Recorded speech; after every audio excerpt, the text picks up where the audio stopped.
ಬೆಳೆ ವಿಮೆ ಈ ಹಿಂದೆ ಹೋಲಿಸಿದ್ರೆ 2023ಕ್ಕೆ ಹೋಲಿಸಿದ್ರೆ 2024ರಲ್ಲಿ 1361 ಮಿಲಿಮೀಟರ್ ಮಳೆ ಜಾಸ್ತಿ ಬಿದ್ದಿದೆ.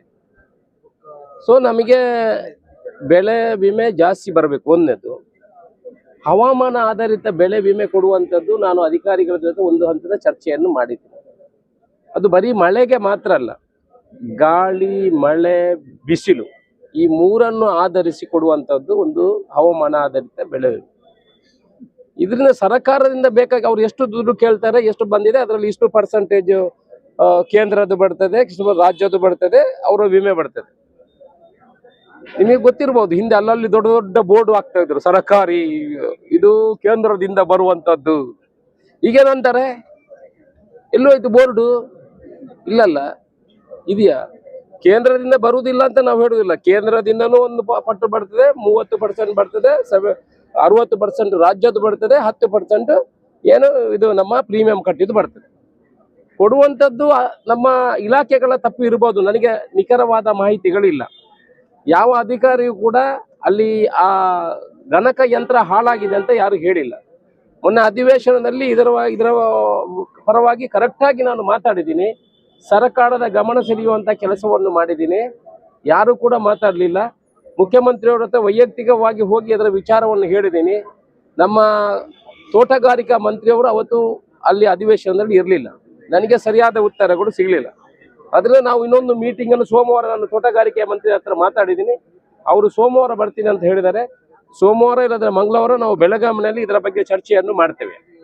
ಚರ್ಚೆಯನ್ನು ಮಾಡಿ ಇದು ಯಾವ ರೀತಿ ಆಗಿದೆ, ಯಾತಕ್ಕಾಗಿ ಆಗಿದೆ, ಏನು ತೊಂದರೆ ಆಗಿದೆ, ಇದರ ಬಗ್ಗೆ ಚರ್ಚೆಯನ್ನು ಮಾಡಿ ಎಲ್ಲಾದರೂ ಇವಾಗಲೇ ಈ ವರ್ಷದ ಕಳೆದ 24ನೇ ವರ್ಷದ ಏನು ಬೆಳೆ ವಿಮೆ ಕಡಿಮೆ ಬಂದಿದೆ, ಅದಕ್ಕೆ ಪೂರಕವಾಗಿ ಏನು ಮಾಡಲಿಕ್ಕೆ ಸಾಧಕ ಬಾಧಕಗಳನ್ನು ಮಾಡಲಿಕ್ಕೆ ಆಗ್ತದೆ ಅಂತ ನಾನು ನೋಡ್ತೀನಿ. ಯಾಕಂತ ಹೇಳಿದ್ರೆ ಇದು ಆಲ್ರೆಡಿ ಇಲ್ಲಿಂದ ಡಾಟಾ ಸಬ್ಮಿಷನ್ ಮಾಡಿ ಸೆಂಟ್ರಲ್ಗೆ ಹೋಗಿದೆ, ಅವರ ಶೇರನ್ನು ಕೊಟ್ಟಿದ್ದಾರೆ, ರಾಜ್ಯಕ್ಕೆ ಹೋಗಿದೆ, ಅವರ ಶೇರನ್ನು ಕೊಟ್ಟಿದ್ದಾರೆ.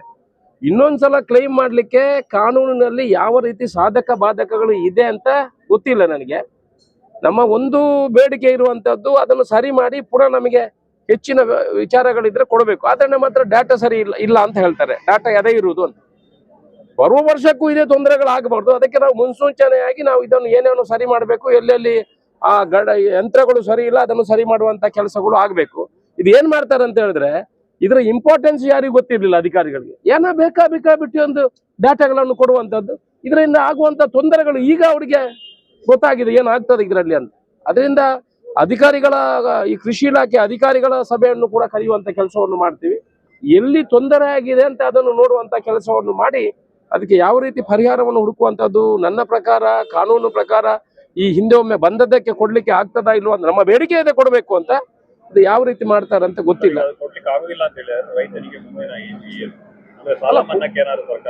ಇಲ್ಲ, ಸಾಲ ಮನ್ನಾಕ್ಕೆ ಇವಾಗ ಯಾವುದು ಸರ್ಕಾರ ಅಂತ ಆಲೋಚನೆಗಳು ಯಾವ್ದು ಇಲ್ಲ.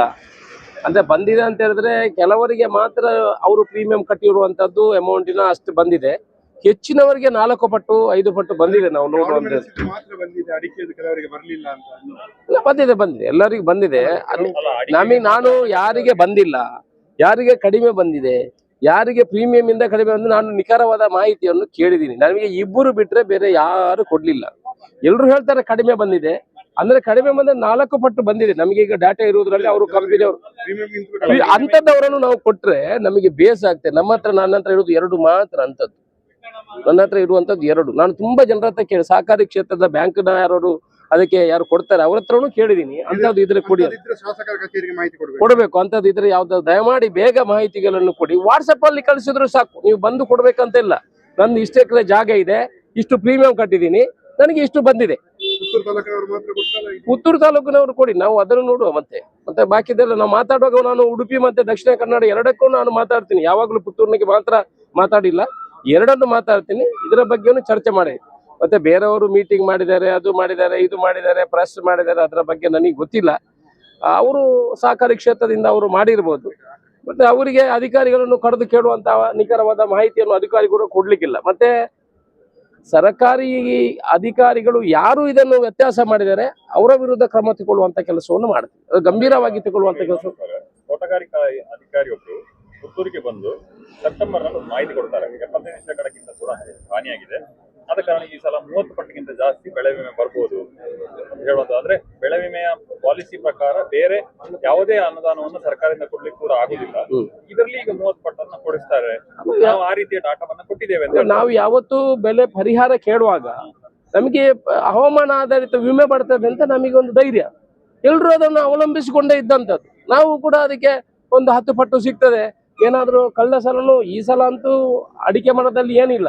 ಕಳೆದ ಸಲ ಅಡಿಕೆನೂ ಇಲ್ಲ, ಅರ್ಧಕ್ಕರ್ಧ ಅಡಿಕೆ ಇಲ್ಲ. ಸೊ ಇದರಿಂದ ಸ್ವಲ್ಪ ಜನ ರೈತರಿಗೆ, ಕಂಗಾಲದವರಿಗೆ ಒಂದು ಪರಿಹಾರ ಸಿಕ್ಕದಾಗೆ ಆಗ್ತಿತ್ತು. ಇದನ್ನು ಗಂಭೀರವಾಗಿ ತಗೊಳ್ಳುವಂತ ಕೆಲಸವನ್ನು ಮಾಡ್ತೇವೆ. 1-2 ದಿವಸ ಟೈಮ್ ಕೊಡಿ, ಅಧಿವೇಶನ ಮುಗ್ದಿಲ್ಲ. ಮಂತ್ರಿಗಳನ್ನು ಕೂಡ ಅದರ ಬಗ್ಗೆ ಚರ್ಚೆ ಮಾಡಿ ಯಾವ ರೀತಿ ಇದಕ್ಕೆ ಪರಿಹಾರ ಕೊಡಬಹುದು ಅನ್ನೋ ರೀತಿಯಲ್ಲಿ ಚರ್ಚೆಯನ್ನು ಮಾಡ್ತೇವೆ.